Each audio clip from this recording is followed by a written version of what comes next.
Hola, mi nombre es Talía Beltrán y soy voluntaria de Cruz Roja Boliviana, filial La Paz. El día de hoy vamos a ver un poco del mundo de la Cruz Roja y Media Luna Roja. Empecemos.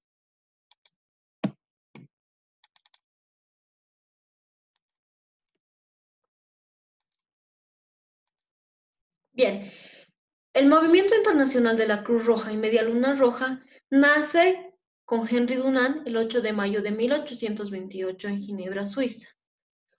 Un hecho trascendental es la batalla de Solferino del 24 de junio de 1859, en la que Henry Dunant es partícipe porque como era comerciante se encontraba haciendo negocios y ve que los combatientes no estaban siendo socorridos. Entonces, él, sin distinción de su origen, con la ayuda de los pobladores del lugar, los socorre, los atiende, instalando una campaña en una iglesia. Al volver a Suiza, Henry Dunant escribe el recuerdo de Solferino. Esta obra que va a dar origen al movimiento internacional de la Cruz Roja y Media Luna Roja, así como el derecho internacional humanitario contemporáneo. ¿Cuáles son los componentes del movimiento? El Comité Internacional de la Cruz Roja, que se encarga de velar por el derecho internacional humanitario, así como las personas que participan o no participan en conflictos armados.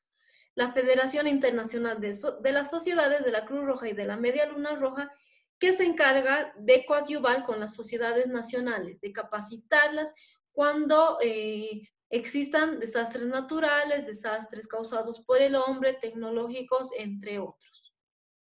Las sociedades nacionales son aquellas sociedades que van a cooperar con la comunidad, con el territorio en el cual se encuentren, como por ejemplo, en el caso de la Cruz Roja Boliviana y la Cruz Roja Española o Cruz Roja Argentina, que cooperan, capacitan a esa comunidad, coadyuvan cuando hay situaciones de violencia o cuando hay desastres naturales, cuando hay desastres causados por el hombre, es decir, van a socorrer, van a ayudar y asimismo van a hacer que salgan de esa situación en la que se encontraban de vulnerabilidad.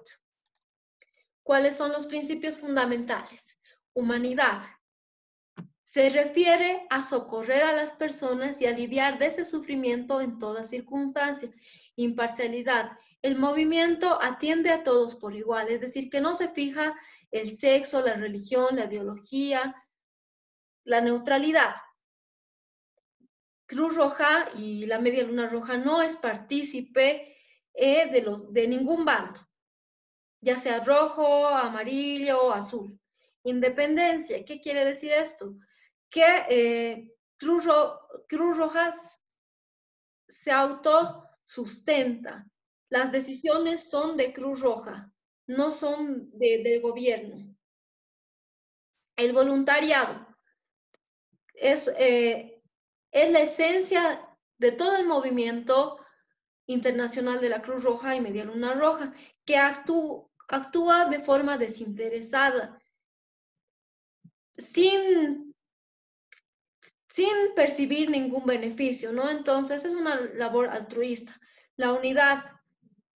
La unidad es la cooperación que todas las sociedades nacionales se hacen cuando hay circunstancias que exceden sus capacidades. Entonces, la Cruz Roja Boliviana ayudará a la Cruz Roja chilena, por ejemplo, ¿no? Y en el caso de Bolivia, que tenemos 9 filiales departamentales, también ellas se van a cooperar.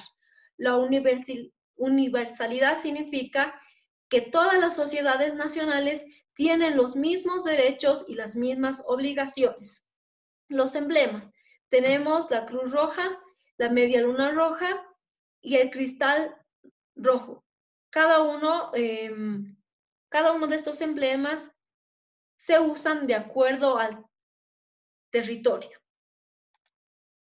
Su uso. Tenemos un uso del emblema protector que indica que una persona o bien se encuentran protegidos por el derecho internacional humanitario en tiempos de conflicto armado. Y el emblema indicativo que indica que una persona o un bien están vinculados con el movimiento, como el caso de Cruz Roja Boliviana, que dice, ¿no? Cruz Roja Boliviana, o en el caso de la Cruz Roja Española, Cruz Roja Española. Derecho internacional humanitario, que es una rama de derecho internacional público, ¿ya? Formado por normas internacionales de origen convencional o consuetudinario, es decir, que nacen de la costumbre internacional y que son aplicados en los conflictos armados internacionales y conflictos armados no internacionales, y que limita por razones humanitarias el derecho de las partes en conflicto a elegir libremente los métodos y los medios utilizados en la guerra. Existe el dicho, ¿no? Que en la guerra y en el amor todo es válido. Pues no, no es válido. Existe justamente este derecho internacional humanitario que va a frenar esos métodos y medios que causan daños excedentes. Y también este derecho protege a las personas y los bienes afectados o que pueden estar afectados por el conflicto. Es decir, que no solamente protege a los combatientes, sino también a las personas que no son parte de ese conflicto, así como sus bienes. ¿Cuáles son los instrumentos del DIH en caso de conflictos armados? Tenemos 4 convenios de Ginebra, el primero para aliviar la suerte de los heridos y enfermos de las Fuerzas Armadas en campaña, el segundo para aliviar la suerte de los heridos, enfermos y náufragos de Fuerzas Armadas en el mar, el tercero sobre el trato a los prisioneros de guerra y el cuarto sobre la protección de las personas civiles en tiempos de guerra. A ello, para su fortalecimiento, se añaden los protocolos adicionales. El primero se aplica en los conflictos armados internacionales, el segundo en conflictos armados no internacionales y el tercero que autoriza la vigencia de un tercer emblema adicional que, como hemos visto, es el cristal rojo. Definición de conflicto armado. El Tribunal Penal Internacional para la ex Yugoslavia lo define de esta forma: cuando se recurre a la fuerza armada entre estados o hay una situación de violencia armada prolongada entre autoridades gubernamentales y grupos armados organizados o entre estos grupos dentro de un estado. Entonces, existen 2 tipos de conflictos armados: un conflicto armado internacional, CAI, y un conflicto armado no internacional, CAN. El CAI, existe conflicto armado cuando se recurre a la fuerza armada entre estados. Por ejemplo, la Primera, la Segunda Guerra Mundial, que ha sido entre países, ¿no? Y a lo largo de la historia han habido varias guerras entre países. El CANI, cuando quiera que haya una violencia armada prolongada entre autoridades gubernamentales y grupos armados organizados o entre esos grupos en el territorio de un estado, como las guerras civiles, en donde se enfrentan, ¿no? Entre, como dicen, entre hermanos. Historia de la Cruz Roja Boliviana. Tiene su fundación el 15 de mayo, como el día de hoy, ¿no? De 1917 en la ciudad de La Paz por el doctor Juan Manuel Balcázar y es reconocida por el 6R el 10 de enero de 1923 como miembro 50 y por la Federación el 22 de enero del mismo año como miembro 53. La participación de la Cruz Roja se ha dado en la Guerra del Pacífico, en la cual destaca la figura de la señora Ignacia Ceballos en la batalla del Campo de la Alianza, en la Guerra del Chaco también, en 1932, a la cabeza de doña Antonia Salles de Cariaga y doña María Josefa Saavedra.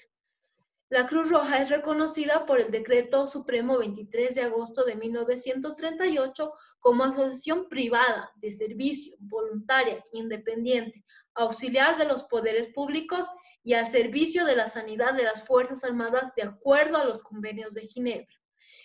También ha participado en la Revolución Nacional del 52, en la que se realizó la atención a heridos militares y civiles, pero aquí ha habido un atentado contra nuestro emblema, porque se han apedreado las ambulancias. Y en la dictadura del general García Meza se cometió el crimen de perfidia, que es sancionado por la Corte Penal Internacional, ¿ya? En la cual este crimen consiste en que se introducen armas dentro de una ambulancia con el emblema de la Cruz Roja. ¿Cuál es nuestra misión?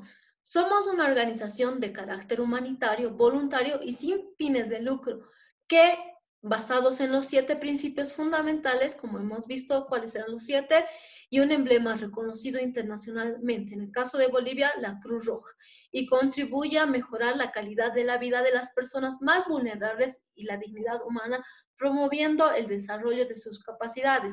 Ya les decía antes que las sociedades nacionales, en este caso la Cruz Roja Boliviana, no solamente va a socorrer, va a atender, va a ayudar a las personas que se encuentren en una situación de vulnerabilidad, sino que va a hacer que salgan de esa situación de vulnerabilidad desarrollando sus capacidades, sus potencialidades, entre otras cosas que puedan ser capaces de mejorar la condición en la cual se encuentren. Bueno, eso es todo. Muchas gracias por su atención.